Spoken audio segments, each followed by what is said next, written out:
Hello, this is Moses O, and I review books for LitPick. Today I'm going to share with you what another reviewer, Emmeline, said about the book Cinderella, a Love Story. Cinderella, a Love Story is a rewrite of a classic fairy tale. Ella is born, and shortly after, her mother dies. Her father misses Marie, his wife, but is still happy with Ella. Then, he decides to remarry, and his new wife and two daughters are horrible.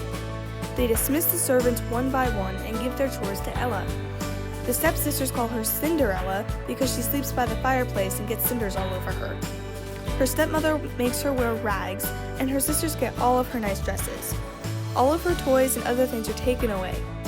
One day, an invitation arrives, announcing a royal ball for all the eligible ladies to attend in order for the prince to choose his wife. Cinderella is banned from going.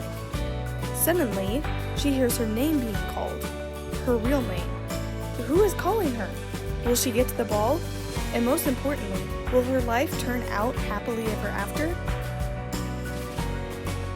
This was a nice book. The author did a creative job rewriting it, giving it a few twists and unexpected elements. In this book, both the prince and Cinderella mention infertility. This reviewer thought it was a little too private and not necessary for this story. There was one swear word in the book, which, like discussing infertility, seemed a bit out of place in a children's fairy tale. However, this reviewer enjoyed reading a different version of a classic. This version is meant for older kids, teens, and adults who enjoy fairy tales.